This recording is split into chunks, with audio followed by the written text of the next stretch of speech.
Merhaba dostlar, yeni bölümden tekrar merhaba.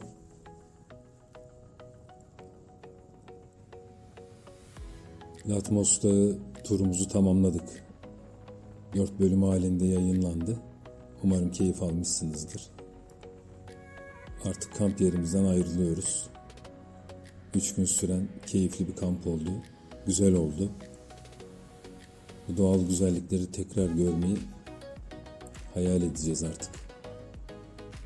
Umarım en kısa zamanda tekrar geri geliriz. Buradan dönüşe geçiyorum. Alper kardeşim dönecek. Ve ben buradan Kıyı Kışlacık'a devam edeceğim. Oradan Gürçamlar, Akbük ve Kuşadası'na süren bir tur olacak. Bölüm bölüm paylaşacağım onları da sizinle.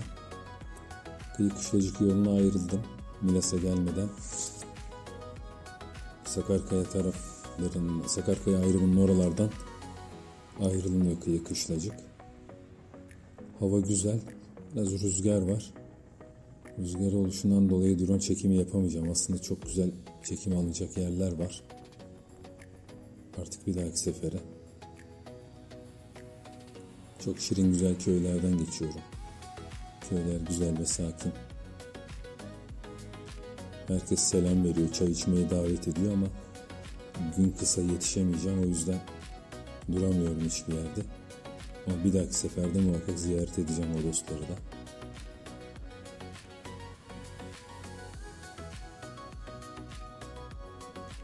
Hava ısıtıyor, çok güzel.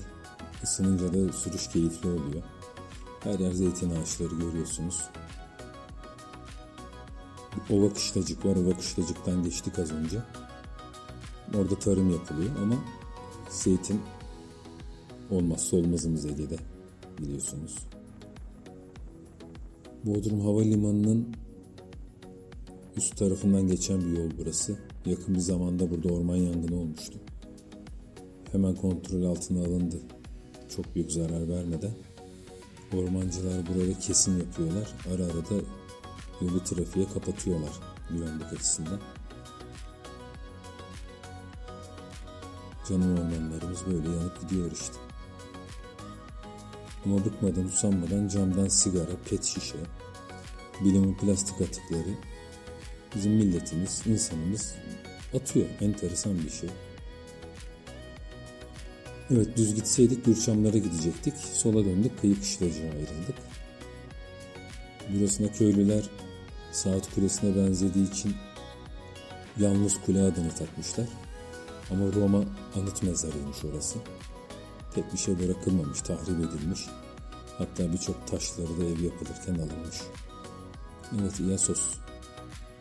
Kıyı Kışlacık burası. Çok güzel bir ambiyansı var. Çok güzel bir doğası var. Milattan önce 3000 yıl öncesine dayanıyor tarihi. Birçok savaşlar görmüş, badireler atlatmış bir yer. Balıkçılıkla, zeytinle hayatını idame ettiren bir köy. Milas'a yaklaşık 20 kilometre kadar uzaklıkta. Tabii yollar dağlık olunca ulaşım biraz zahmetli oluyor insanlar için. Geçmişte gelen pek kimseler olmamış buralara. İşte yollar yapılınca, daha bilinirlik artınca ziyaretler de artmış. Yazlıklar, kooperatifleşmeler vesaire nüfusu burada arttırmış. Kışın yalnız terk edilmiş köy gibi ama yazın aşırı hareketli ve yoğun. Tam Bodrum Güllük tarafının, Güllük'ün karşısında kalan bir yer. Müthiş bir körfez. Sahil boyunu turlayalım, bir görelim. Çok bir yeri yok zaten.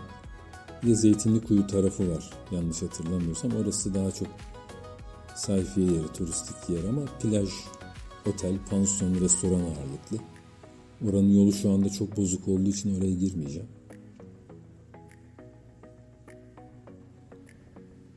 Restoranlar vardı denize sıfır. Tur tekneleri, balıkçı tekneleri, mini tersaneleri, kendi işlerini görecekleri kadar. Demin durduğumuz yer karşı tarafta körfezin bir ucuydu. Burası da diğer ucu. İleride görünen bir kalıntı var suyun ortasında. Orada bir kale var. Mendirek Kale diyorlar. Aslında yarımadaymış orası. Fakat suların yükselmesi ya da o ara bağlantının bir türlü yok oluşuyla orası ada haline almış. Teknelerini bağlamış insanlar. Çok keyifli, çok güzel bir yer. Çok güzel vakitler geçer burada. Huzur bulunacak, kafa dinlenecek.